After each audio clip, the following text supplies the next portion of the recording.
We've got a 1087 in progress, repeating themes, high school settings, overuse of the tsundere trope. Suspect is the anime industry stuck in its ways. Proceed with caution. Yeah, okay, that's it. I've had it. I've reached a breaking point, guys. I have my limits. If I see one more anime set in a high school with the same 12 personality archetypes, I'm going to start writing tickets. Anime jail, solitary confinement, mandatory rewatches of The Legend of the Galactic Heroes. Don't test me. Because sometimes I just want to see grown adults with jobs, paying bills, doing actual things.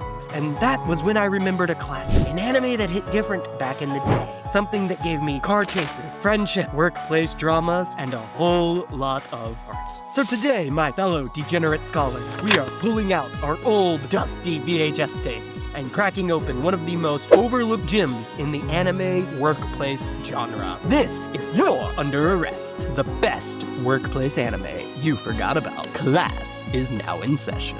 Observe, my dear students, as I present one of anime's most chaotic workplace experiments. Exhibit A, Natsumi Tsujimoto, a human gremlin with a moped. And you guys know how I like my gremlin characters. I mean, one of my favorite characters in Project Sekai is Imu Otori.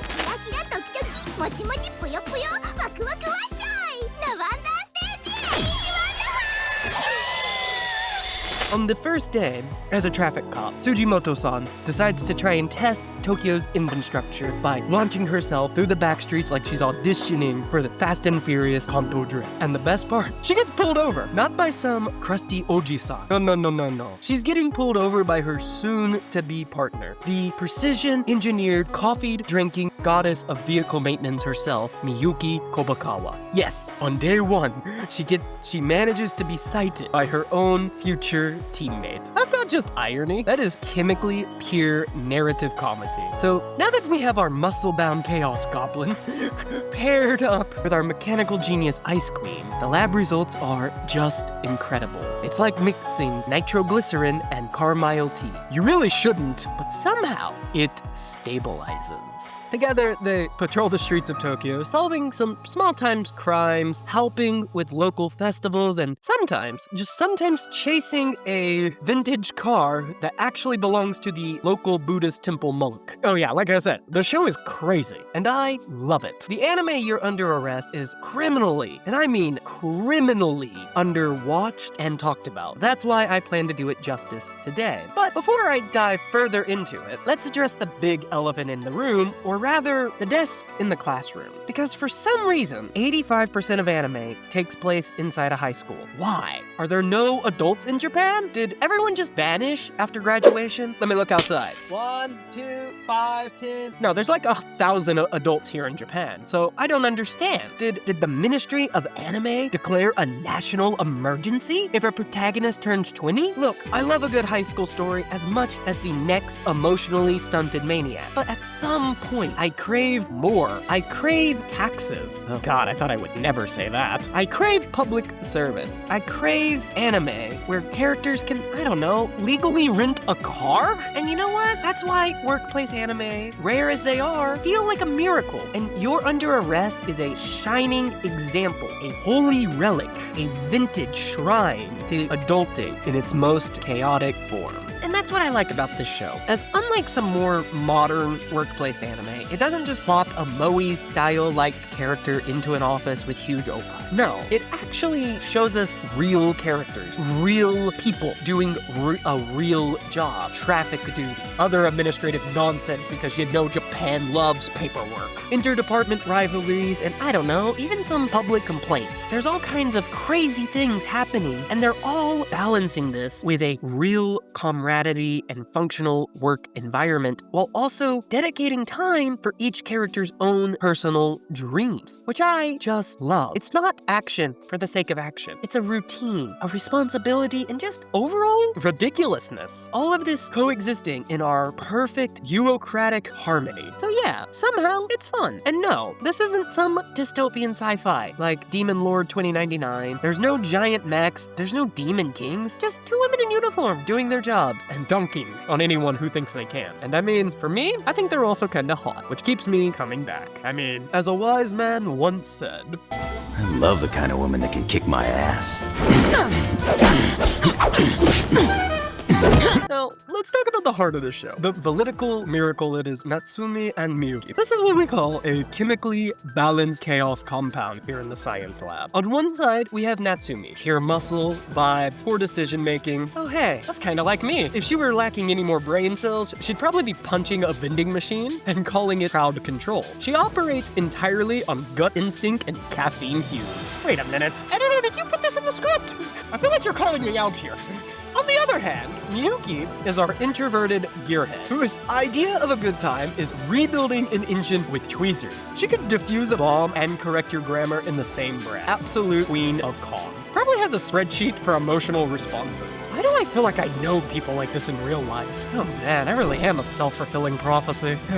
Now, you put these two in a patrol car, and it shouldn't work. It should be a disaster. One wrong turn, and they're accidentally in a street race with a Yakuza grandma. But instead, you get this sense of magic. The dynamic isn't just opposites attract, it's opposites evolve. Natsumi pushes Miyuki to take risks, and Miyuki keeps Natsumi from accidentally inventing a new category of crimes. They're co-workers, best friends, and absolutely the kind of duo that could dismantle an entire corrupt system if you gave them one slightly illegal weekend. And unlike most anime friendships that revolve around school matsuris or fighting kami-sama beings, this one is built on trust earned through the daily grind. Shared coffee breaks, joint paperwork, mild trauma, you know, the good stuff. It's not romantic, but it's intimate. And frankly, it puts half of the forced anime relationships out there to shame. And let's be real, I won't lie, You're Under Arrest shouldn't still slap. It's from the late 90s and 80s. Its animation was cooked up long before streaming, before these simulcasts or dubcasts, before anyone was arguing 1080p versus 4K. It was born in the time of CRTs and clunky VHS fan subs. And yet, somehow, it still holds up. And you may be asking yourself, why? Well, it's simple. Because it has that old school buddy cop movie soul. You remember those movies. Lethal Weapon, Rush Hour, the two wildly different personalities, one set of handcuffs, and enough banter to fuel the entire decade of sequels. You're Under Arrest is an anime entry into that Hall of Fame. But instead of LA shootouts or rooftop explosions, we get ticket stings, missing traffic cones, and deeply emotional scenes involving a lost dog sometimes. And that's the secret sauce. The show doesn't need to go big just to hit hard. It knows how to be small, intimate, and best of all, human.